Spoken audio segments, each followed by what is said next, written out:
So, it's episode 7 na ngayon. So, we all know that the market structure is like this. Upside market structure. Break of structure, change of character, ganyan.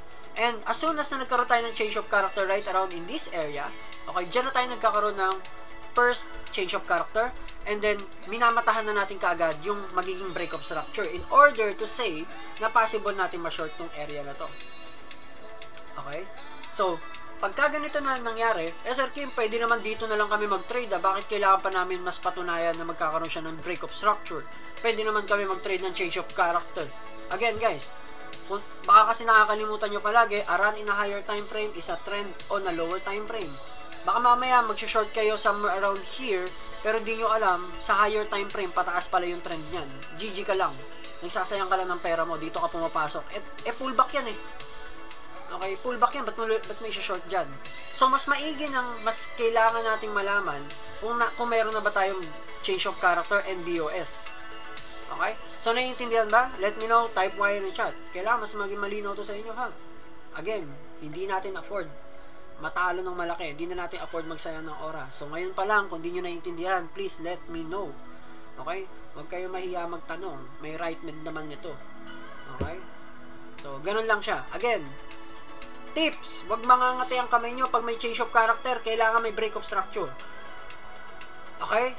Again, hindi kayo mawawalan ng position. Bakit? That's a 3 driver prior to the change of character. 3 ways para makapag-position. Ayaw mo pa ba?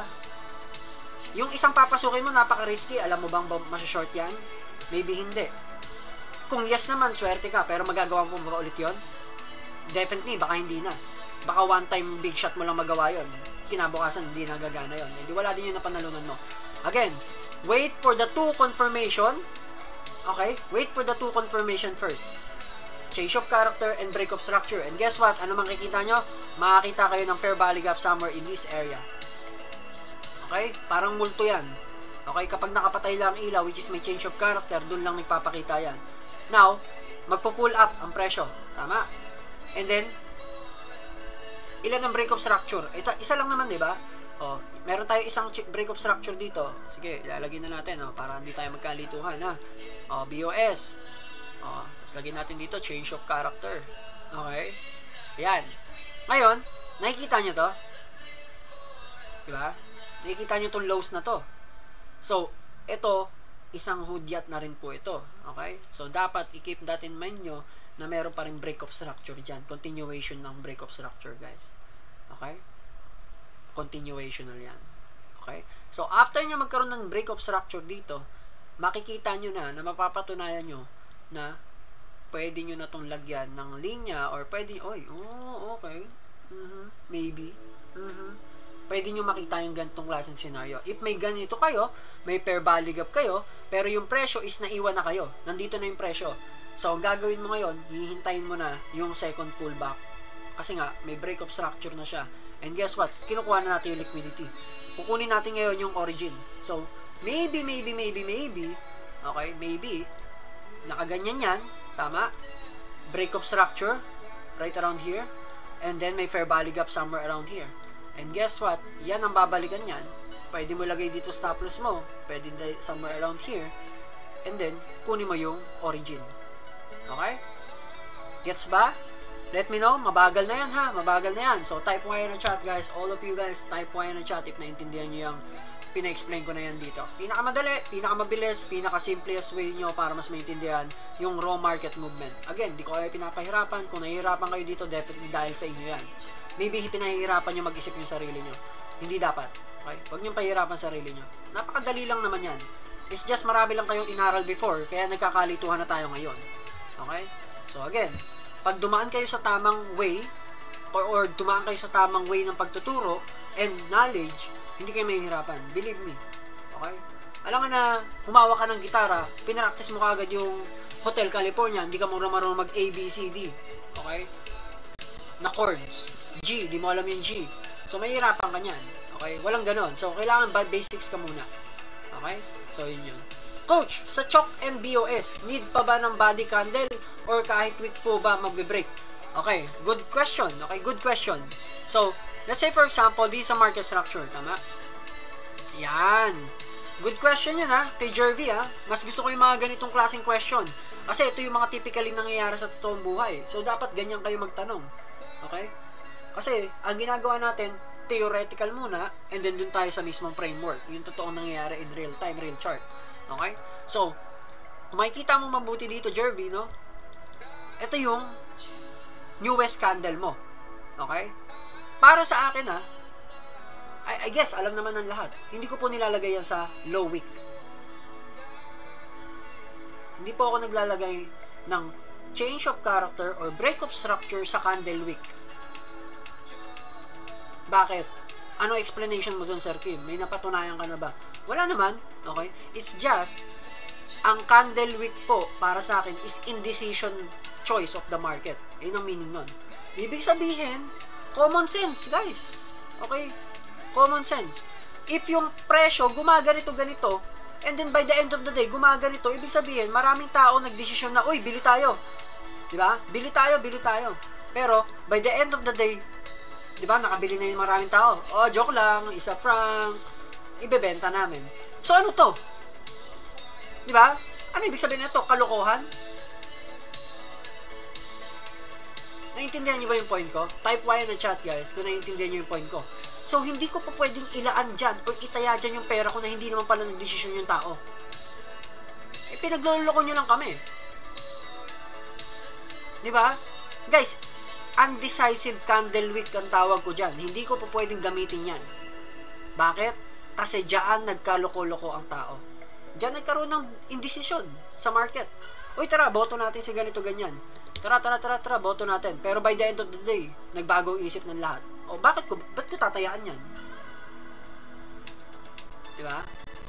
So, ganun din dito. Same logic in here. Kung may candle wick yan na ganitong pagkahaba-haba, hindi ko dito ilalagay yan. Sino ba nagdesisyon yan? Okay? Sino nagdesisyon yan? No, dito ko ilalagay yan. Now, question ni Sir RB kanina, di ba? Ang gusto kong malaman, gusto kong mapatunayan na change of character na to or break of structure na to once na ano sa tingin nyo? Sige nga, I know, alam nyo naman na yung sagot. Napaka common sense ng sagot ko dito, diba? So type nyo dyan sa comment section kung alam nyo, diba? Again, paano ko mapapatunayan na short to or break of structure to kapag ka tinusok lang? Syempre, open below. Simple as that. If we did open below, again, hindi na po pwede mabago yun. Blockchain, di ba? Tama, blockchain. So, kapag natapos yun, kapag doon nag-ending yun, ibig sabihin, hindi na mababago kahit kailan yun. So, ibig sabihin, kung nag-open yung candlestick natin dito, gusto ng tao baguhin, eh, kailangan mong patunayan ng break of structure yan. Hindi mo kayang burahin to. Naiintindihan mo? Simple as that. Simple logic. Simple logic. Now, let's go to the actual chart. Sige. Okay, let's go to the actual chart. So now, let's go in Bitcoin. Let's go to the 4-hourly time frame of Bitcoin. To make a good, para lang makita natin yung good example. Kasi baka mamaya mahirapan kayo kakatingin ng market, naguguluhan kayo kasi hindi nyo lang kakilala kung alam kung anong ginagawa nyo. Okay? So let's say for example, punta tayo daily, no? Punta tayo daily. So let's say for example, di natin alam yung nangyayari na yan. Hayaan natin yan. Okay? Ganito na lang tayo. Yan. Let's say ganito nangyayari sa market. Ngayon, syempre, basics lang naman, support and resistance, di ba? Support and resistance, tapos may mga change of character pa tayo. Ano ba to? Ano mga to? Tawag ng tawag yung mga scammer, oh. Yan. Ganon din ba sa inyo, guys? Marami din ba tumatawag sa inyo ng mga unknown number? Tapos, never ako sumagot nun, eh. Pero mga nagte-text na, nanalo ka ng ganito ganyan. Whatsoever. Kakainis lang. Gusto ko na sana magpalit ng number, kaso shit, daming kailangan baguhin ulit. Yan yung join casino. Legit. Okay, so anyways, let's go back to the topic, diba? So at least alam ko hindi lang ako nag-iisa. So let's say for example, okay, sige, tigilan na natin to. So yan, let's say for example, nasa anong time frame kaya tayo maganda? So time frame 1 hour, okay, kaya 1 hour. So yan, paliwanag natin to maigi. Okay. So, ito yung 1 hourly time frame ni Bitcoin. Uy, taas. Okay, congrats. Pak. Diba? Type Y na chat. Kasi nalong natin to. Yay, profitable tayo. Now, tingnan mo maigi ha. Jervy. kapag ako naghahanap ako ng break of structure or change of character, hindi ko ilalagay yan dito. Diba? Diba? Hindi po pwede. Kailangan, kung gusto ko magharap ng change of character, dito. Or break of structure. See the difference? Nakita nyo yung diferensya? Maybe sa inyo sasabihin nyo walang diferensya. Pero, entry kasi. Ito na entry, oh. Nandyan na yung entry mo. Tapos, dito ka pa pinag-entry. Sayang naman. Nakuha mo sana yung pinakailalim. Diba? So, ganyan ko siya tignan. Now, next. Oh. Isa pa. Diba? Mali pala ginagawa ko all this time. Hindi naman sa mali, guys. Hindi naman sa mali. Hindi kayo mali, okay? Huwag niyong sabihin mali kayo. It's just, hindi yun yung proper way. O sige na nga, mali na nga kayo. Hindi, it's just, guys, binabawasan lang natin yung non-tradable setup. Hindi mali yung ginagawa nyo, guys. Hindi mali yun. Ako to be honest, kung tatanungin nyo ako, hindi talaga siya mali eh. Pwede talagang ilagay dyan. It's just, ang liit ng probability of winning setup pagka ganyan yung tinignan. Okay? Maybe, sasabihin nyo kasi, maybe walang diferensya naman, Sir Kim, parehas naman nabasag eh. Walang pakialam sa'yo. Ang kailangan ko, makita yung pinakaunang basag. Okay? Maybe sasabihin nyo, wala naman diferensya yan. Ano ba naman yan si Sir Kim? Napaka-perfectionist. Tignan mo naman, no? 0.28% lang yung difference. Bakit hindi ko na lang nilagay sa candle wick? Diba? Ito yung natutunan ko nung nagtrabaho ko sa gasolinahan. Diba sa gasolinahan, papagas ka. Ngayon, makikita mo dun yung presyo, liter. Yung liter may volume. Yung liters, tsaka sa volume, ang laki ng diferensya, di ba? Pero, pag tinignan nyo yung volume nun, ang laki ng discrepancy nila. So, parang ganun din dito. Ano ba tawag dito sa tradables na to? Volume po ang pinag-uusapan dito. Make sense? Type Y na chat if it makes sense. Di ba? Again, pag nagpapagasolina ang tao, hindi na nila tinitignan yung liters tapos sa volume. Which is, sino ba naman kasing gagawa nun? Diba? It's just, pero pag chinek mo siya, pag kinalculate mo yon, yung volume is napakalaki ng diferensya. So, let's say, kung 6 liter ka, tapos nagkulang lang ng 2 volume, akala mo, ito yung pinagas mo, ito yung nabawas. Pero no, pag kinonvert mo siya into volume, baka ganito yan. Sobrang baba. Ang laki ng discrepancy. Hindi mo napapansin. Kasi nga, hindi mo inisip. Okay? Ay, 1 hour na daw. So, thank you so much for reminding. So, if nanonood ka ngayon, this is an episode 7. Kung nanonood ka man ngayon, type volume in a chat, guys. Volume in a comment section down below. Ayan ang pinag-uusapan natin tonight. So, yan ang ilagay natin dyan. Volume. Type volume in a chat, guys. So, ako mauuna. Volume. Ayan, volume. Okay? Ayan lang. So, natuto pa kayo ng chemistry dito. Diba?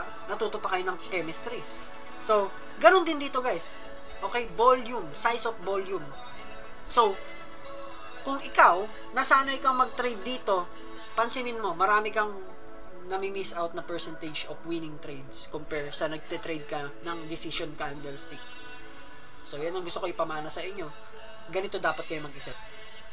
O, sige, Sir Kim, mali ka pa rin. Okay, sige, Sir, sorry po.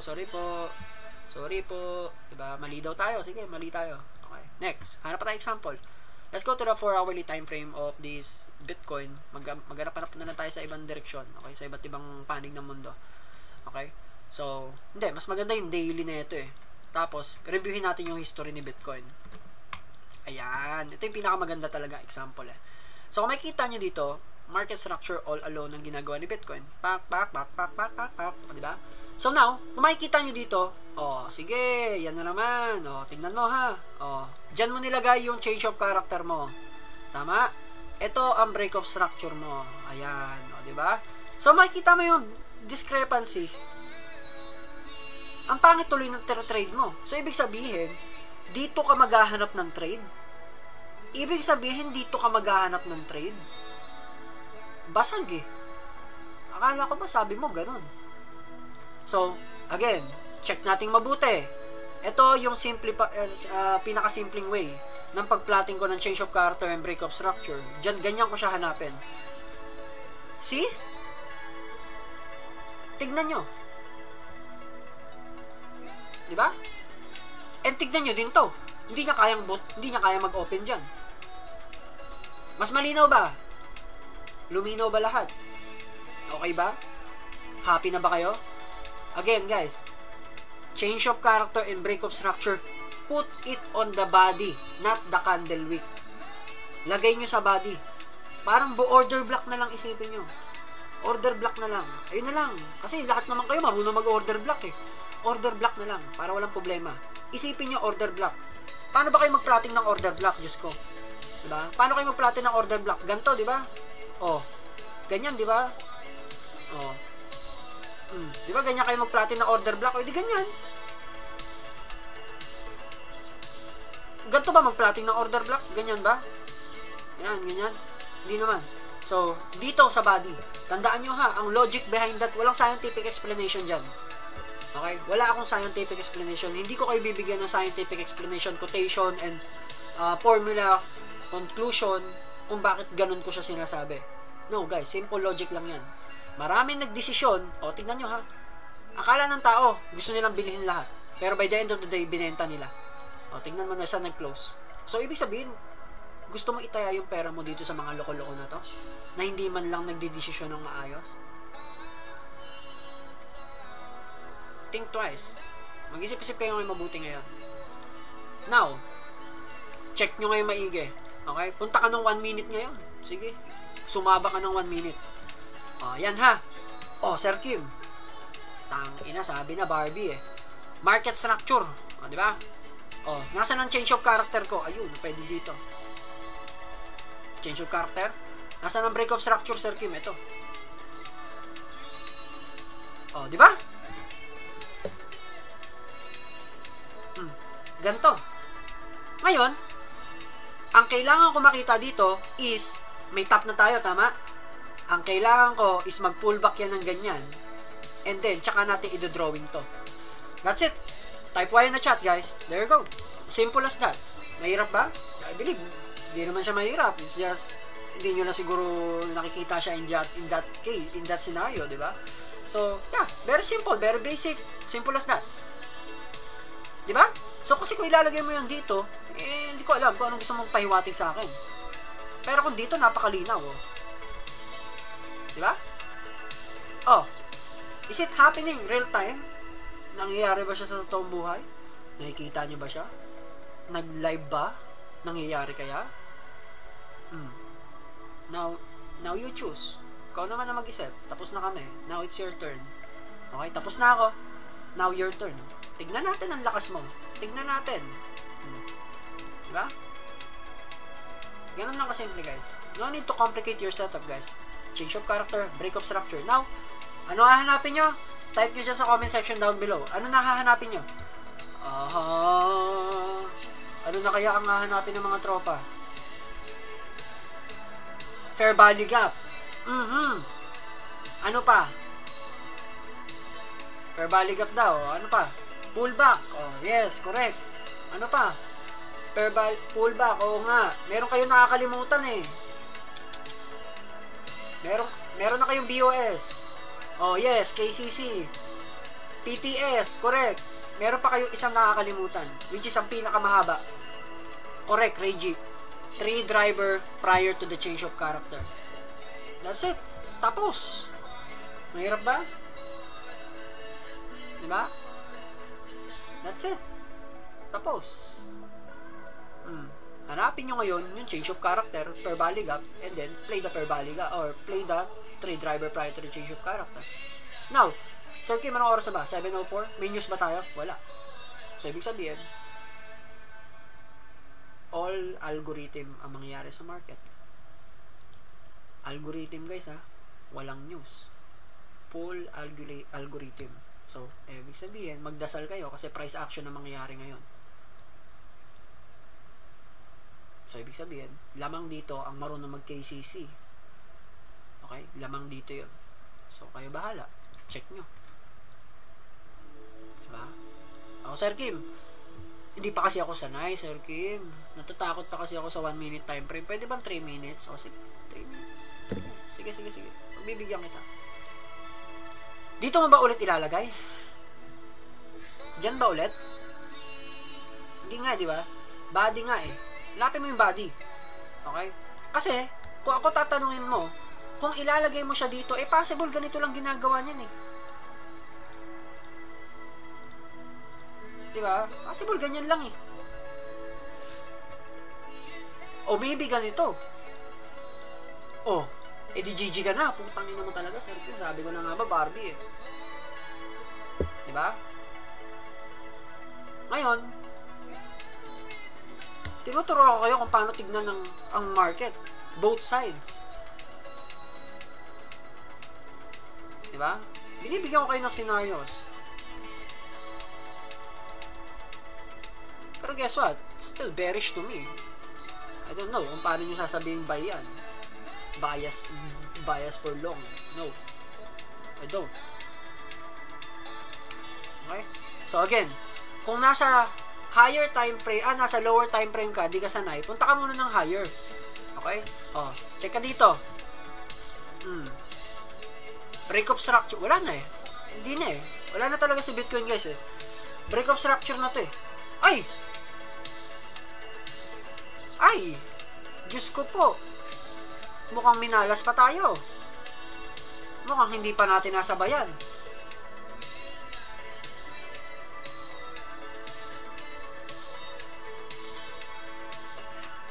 O, diba? Napaka-magic.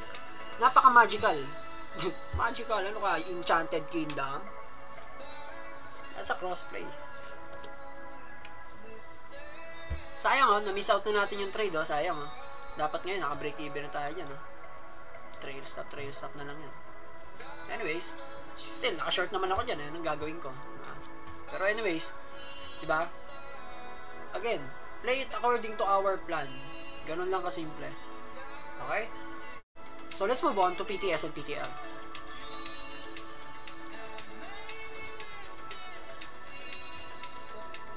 Okay?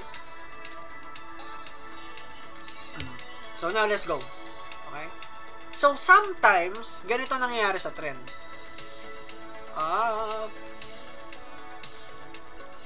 Yan. Okay? Ganito siya. Okay? Ngayon, nagkakaroon dito ng gagawin natin siyang gagawin natin siyang katotohanan or katotohanan or true to life kumbaga para naman makita nyo yung itsura niya in real time para maibigay ko sa inyo. Sir, ano FB nyo? Hindi nyo po ako ma-add sa Facebook, guys. So, only on my IG na lang, okay? So, IG na lang tayo. IG. Okay, anyways, so let's say for example, impulse wave, tama? Okay? So let's say for example, this is the order block. Okay? Impulse wave, basic order block lang muna tayo. Okay? Basic order block lang. Okay? Let's go to the basic order block. Again guys, if you have any question, say it along the way. Matutunaw yung code, share mo naman. Last na kagat na to. Last na muna. Kasi nga, matutunaw nga naman.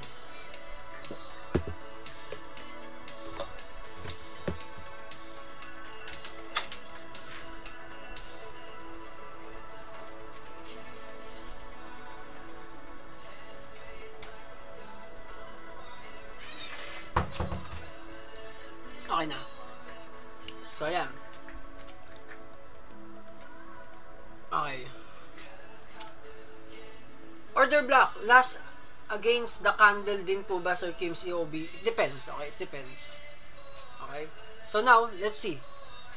This is the basic order block. Okay, this is the basic order block na pwede nyo makita. During the impulse move. Okay. Anong volume? Ha? Wala naman ba tayong volume, guys? Narinig ba ako? Let me know nga. I don't know if you're tripping me.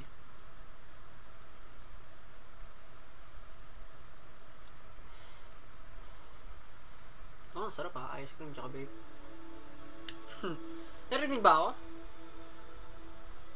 Oh, rinig naman pala eh. Game. Anyways. So, tingnan natin. Okay? So, dito, is naglalagay tayo ng PTS and PTL, tama? This is what you called a This is a PTL, and then this is the PTS. Ayan. PTS. Okay. Now, all set, di ba? All set na tayo. So, in that case, order block na siya. Okay? So, ano mangyayari sa kanya? Possible gumana. Okay? Now, if yung market natin, guys, is bumalik, di ba, minsan kasi may change of character na dito, di ba, sa lower time frame. Pak, and then gumaganyan. Di ba? May change of character, may break of structure. So, ano nangyayari? Nagkakaroon tayo ng PTS and PTL dito. Okay? Ito lang yung tips ko dyan. Okay?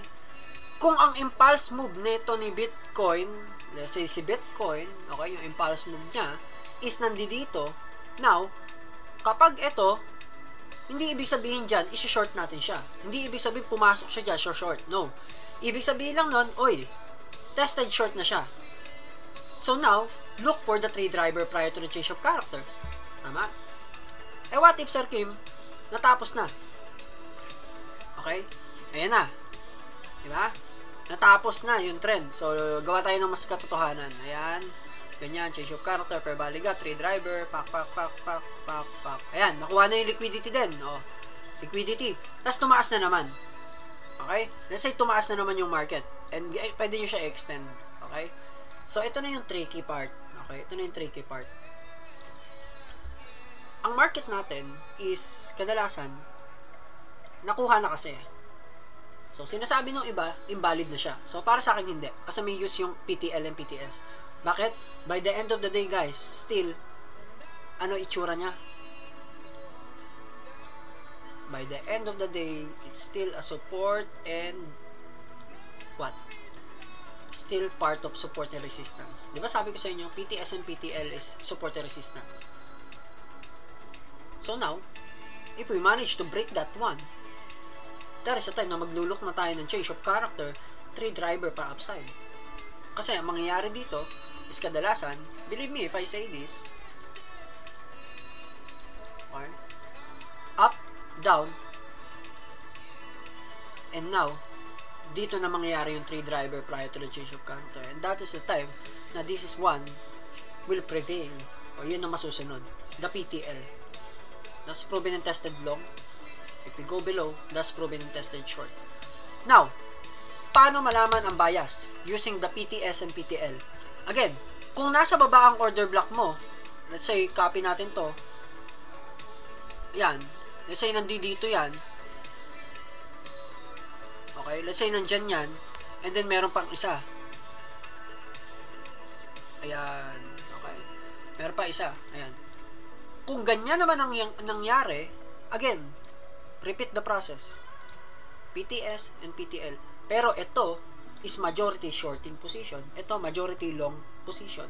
Ito, shorting position. Nasa baba siya eh. Kung nasa taas ka, majority niyan long. Pag nasa baba yan, majority niyan short. Gets ba? Type Y na chat. If naiintindihan nyo, dito pa lang. Again, that's very basic. Pag nasa baba ang order block mo, galing ka sa movement ng impulse movement, di ibig sabihin, majority niyan, masya-short kapag binalikan yan.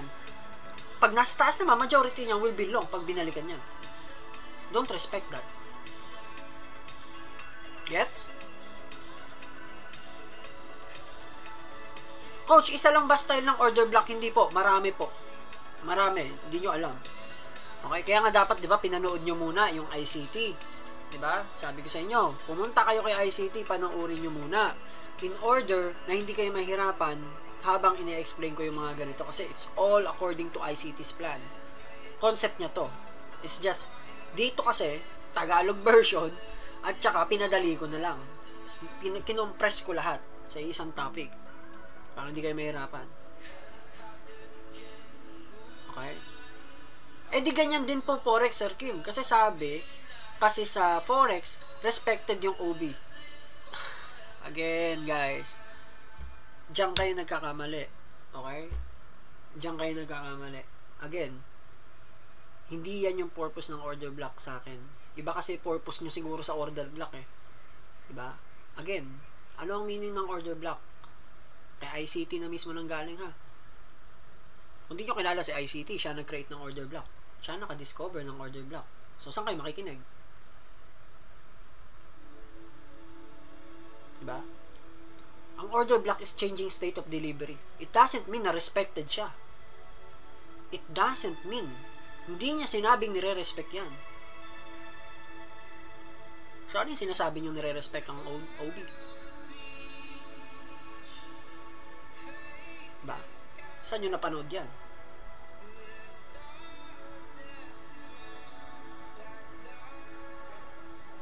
Diba? Again, order block is changing state of delivery.